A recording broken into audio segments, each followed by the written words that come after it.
व्यक्ति जिसने पहली बार अखंड भारत का निर्माण किया, चंद्रगुप्त मौर्य।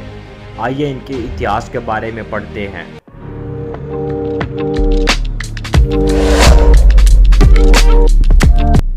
कहते हैं कि पूत के पाँव पालने में ही दिखाई दे जाते हैं। कुछ ऐसा ही चंद्रगुप्त नाम के बालक के साथ हुआ, जो बचपन में खेल खेल में राजा बनने का खेल खेलता और युवा होते ही वास्तव का एक राजा बन गया। यह राजा एक महान शासक के रूप में और पहली बार भारत को एक अखंड भारत का रूप देने में सफल सिद्ध हुआ। इसी कारण चंद्रगुप्त मौर्य को महान चंद्रगुप्त की उपाधि भी दी जाती है। इसके अलावा यह एक ऐसे शासक के रूप में भी जाने जाते हैं जिनका विवरण देशी ही नहीं बल्कि विदेशी ऐतिहासिक ब्राह्मणों में भी किया जाता है। असाधारण बालक का साधारण परिचय। चंद्रगुप्त के जन्म से संबंधित अनेक प्रमाण पाए जाते हैं। कुछ विद्वानों के अनुसार चंद्रगुप्त के पिता नेपाल के तराई में एक छोटे में गणराज्य पिपीलन के राजा थे। उनकी शत्रुओं द्वारा हत्या कर दिए जाने की स्थिति में चंद्रगुप्त को उनकी माता पाटलिपुत्र ले आई। वही कुछ विद्वान मानते हैं कि चंद्रगुप्त की मां मूरा एक बिल्ली थी और वह मगध सम्राट धनानंद के राज दरबार में एक नर्तकी थी और पिता नंद के दरबार में एक उच्च पद के सेना अधिकारी थे।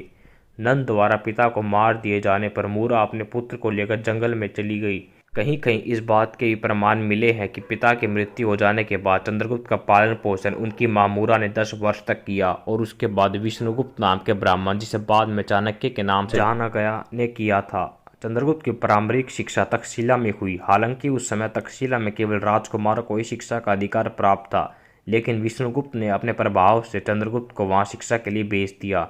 इसी प्रकार चंद्रगुप्त की शिक्षा अंतर्राष्ट्रीय स्तर की विख्यात शिक्षा संस्थान में चंद्रगुप्त ने राजकुमारों को मिलने वाली शिक्षा को ग्रहण किया। धनानंद को इतिहासकार नंद वंश का आखिरी वंशज माना जाता है। हालांकि धनानंद एक शूरवीर राजा था जिसने अपने सैन्य बल पर उस समय लगभग पूरे उत्तर भारत को अपने अधीन कर लिया। इसकी सैन्य शक्ति और वीरता के कारण ही सिकंदर ने भी उसके शासनकाल में भारत पर आक्रमण करने का साहस नहीं किया। लेकिन दूसरी ओर धनानंद ने अत्यधिक कर लगाकर जनता के मन में अत्यधिक आक्रोश पैदा कर दिया।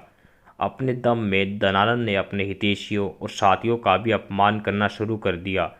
इसी क्रम में उसने अपने दरबार के सबसे अधिक ज्ञानी और विश्वास पात्र विष्णुगुप्त का भी अपमान कर दिया। इसी कारण विष्णुगुप्त ने पाटलिपुत्र छोड़ दी। दरबार छोड़ने के कुछ ही समय बाद जब उन्हें चंद्रगुप्त के रूप में एक मेधावी और निडर बालक दिखाई दिया, तब उन्होंने उस कच्ची मिट्टी रूप बालक को एक वीर शासक के रूप में तैयार करना शुरू कर दिया। कुछ समय बाद चंद्रगुप्त ने विष्णुगुप्त, जिसे बाद में चाणक्य के नाम से जाना गया, धनानंद के शासन में सेंध लगा दी और अपनी सैन्य शक्ति में वृद्धि करनी शुरू कर दी। इसके बाद एक कुशल रणनीति के अंतर्गत मगध के सीमांत प्रदेशों में आक्रमण करके उन्हें जीतना शुरू कर दिया। चाणक्य की मदद के साथ ही चंद्रगुप्त ने धीरे धीरे धनानंद को खजाने को लूटकर अपने हाथ मजबूत किए और सैन्य बल को मजबूत करना आरंभ कर दिया। यह सत्य है कि चंद्रगुप्त और धनानंद के बीच हुए युद्ध में चंद्रगुप्त की विजय हुई और यह एक निर्णायक युद्ध था। लेकिन ऐतिहासिक तथ्य इससे आगे की कहानी भी कहते हैं। उनके मत अनुसार चंद्रगुप्त ने सर्वप्रथम उत्तर भारत के हिमालय और पंजाब क्षेत्र को विजय करके अपनी स्थिति मजबूत की। इसके बाद धनानंद को हराकर पाटलिपुत्र पर कब्जा करके भारत के सम्राट के रूप में चंद्रगुप्त ने एक शासन की नींव रख दी।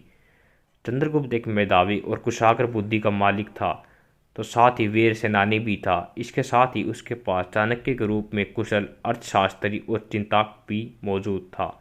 चंद्रगुप्त ने चाणक्य के इस सूत्र प्रजा के सुख में ही राजा का सुख है और प्रजा की भलाई में उसकी भलाई। राजा को जो अच्छा लगे वह हितकार नहीं है, हितकार वह है जो प्रजा को अच्छा लगे।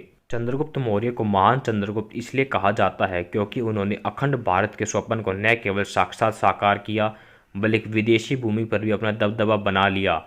अपने साहस और कौशल से भारत के उत्तरी और पूर्वी भाग के साथ दक्षिणी भाग में मैसूर और दक्षिणी पश्चिमी भाग में मैसूर तक का क्षेत्र अपने ध्वज के नीचे ले लिया। भारत से लगी विदेशी सीमाओं जैसे बलूचिस्तान को अपने अधीन करते हुए यूनान के साथ वैवाहिक संबंध भी स्थापित कर लिए।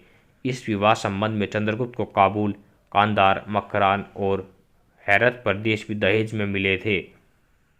दोस्तों, यह थी महान चंद्रगुप्त मौर्य की कहानी। अगर अच्छी लगी हो तो लाइक और सब्सक्राइब जरूर करें। धन्यवाद।